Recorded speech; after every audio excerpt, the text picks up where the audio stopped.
Hi everyone, welcome to All About You. And today is day one of our 21 days fast of Daniel.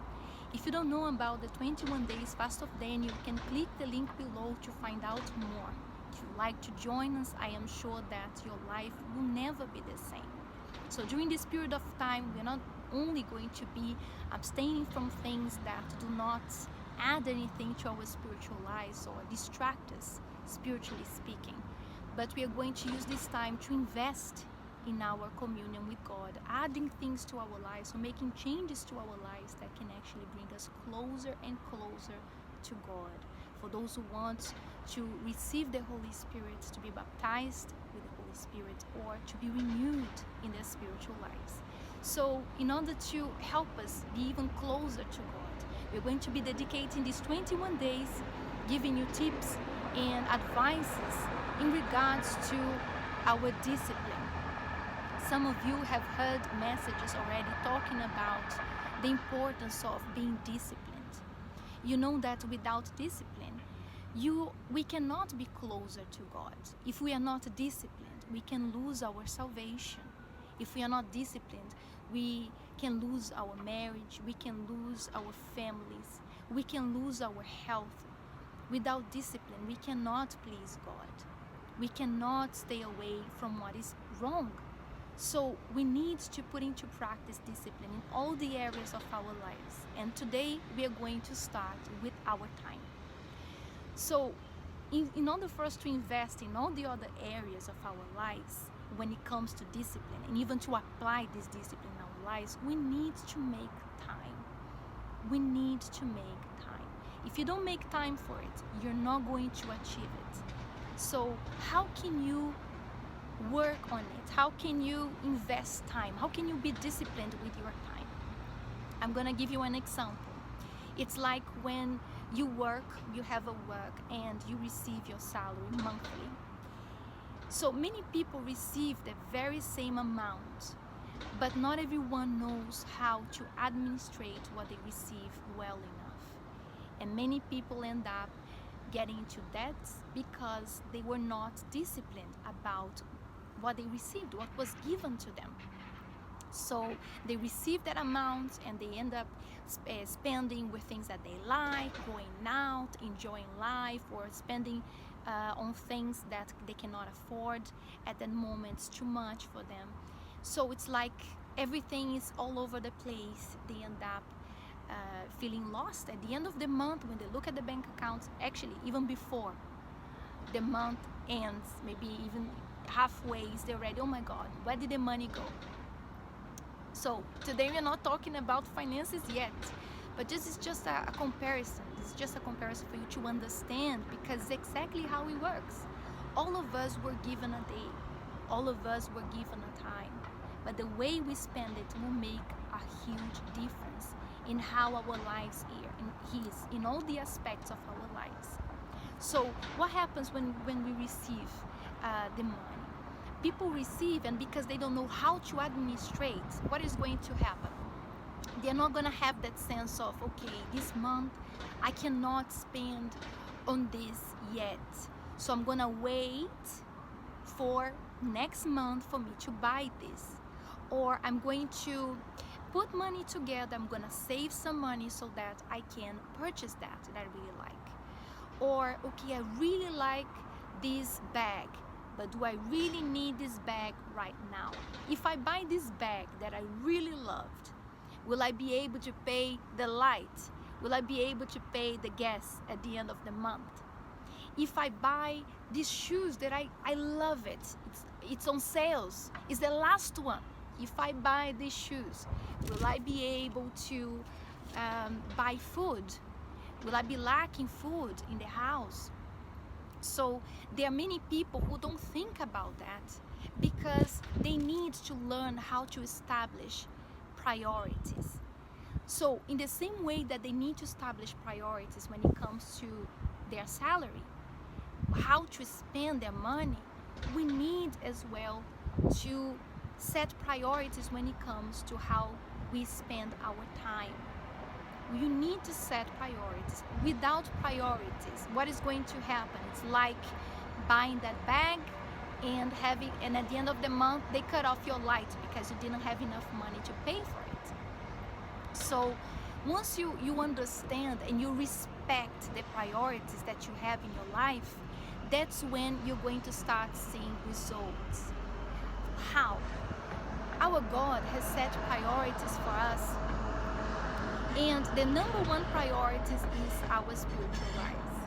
Our spiritual lives, our own, who we are.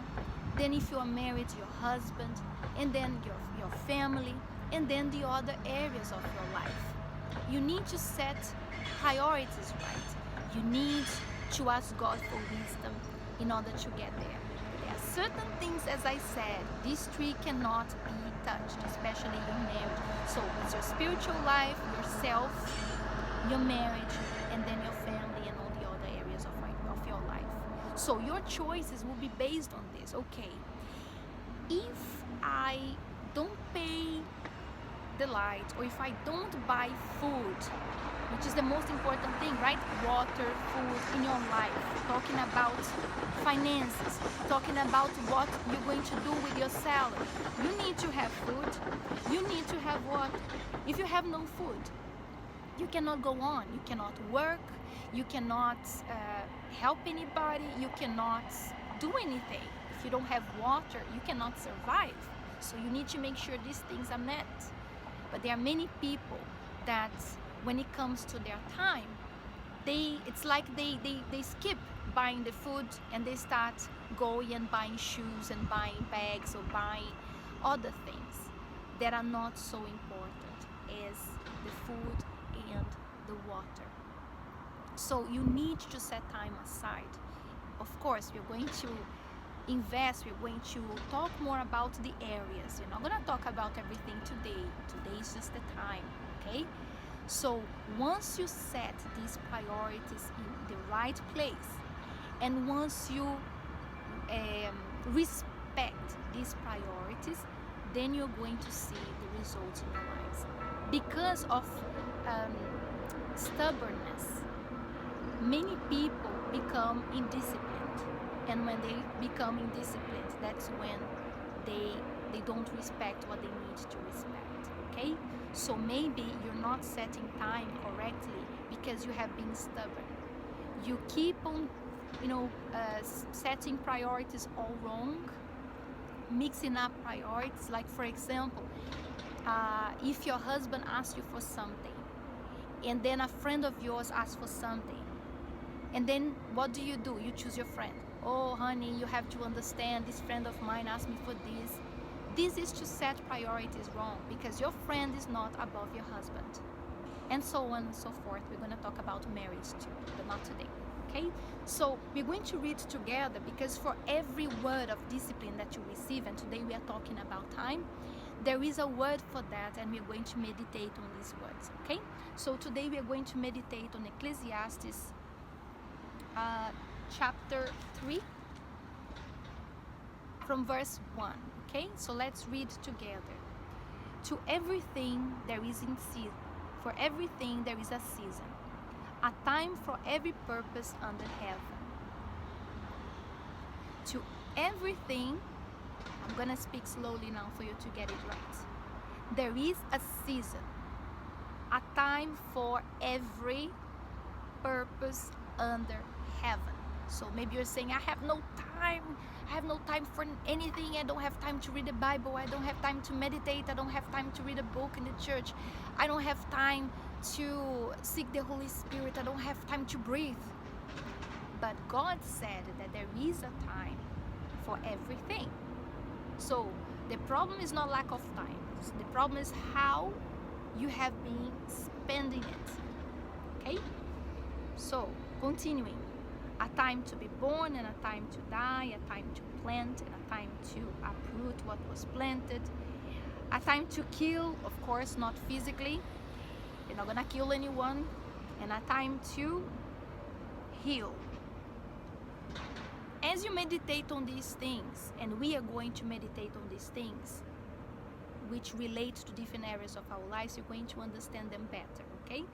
So continuing, a time to break down and a time to build up, a time to weep and a time to laugh, a a time to mourn and a time to dance, a time to cast away stones and a time to gather stones, a time to embrace and a time to refrain from embracing, a time to gain and a time to lose, a time to keep and a time to cast away, and it keeps going. There is a time for every single thing in our lives. Now, for this time, for this day, like for example, this day that we are having today, that hasn't finished yet, everything that you do, from everything that is given to you, for example, today was given to you by God. God gave you today. God gave you every minute, every second of this day. He has given you. But now, how have you spending this time? As we said, it's not just about refraining or abstaining from bad things or things that don't add anything to your life, but how have you been investing this time? So when you stop doing certain things, that gives you extra time to do something else. What have you been doing with that time? What have you been doing today? What have you been doing with what has been given to you? Look what says in verse 15. It says like this: that which is has already been, and what is to come has already been. And God seeks out what has been driven away. We have a train passing by. So in the New King James Version, it says like this, that for all the time that has been already, what has been passed away, in other words, from all this time, for all this time that was given to us, this time that was given to us, that was invested in our hands, He will require that of us. That will be required from us. He will ask an account for that. He require an account. He wants to know, okay, at the end of the day, the end of your life, the end of your month, the end of today, okay, what have you been doing with your time? And all of us, not only from today to today, there will be a day that all this time that we have investing or wasting, God will ask an account of how we have been spending it. If we have been spending it with just distractions, doing things that don't please God, or we have been wasting this time.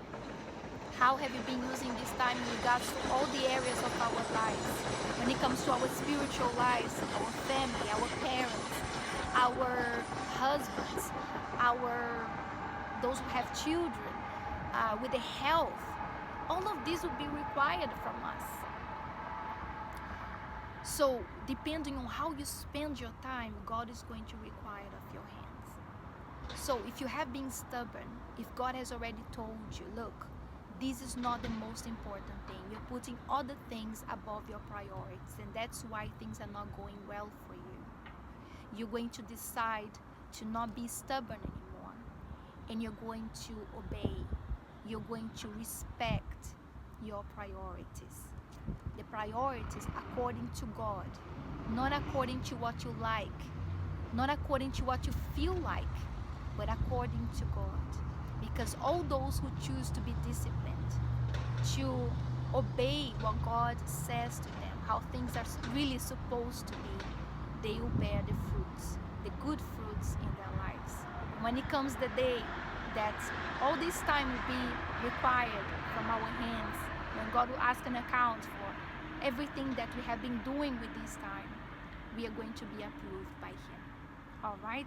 So let's meditate in this word, and tomorrow we are going to cover another subject, another topic, in order to help you get there. God bless you all, and see you tomorrow.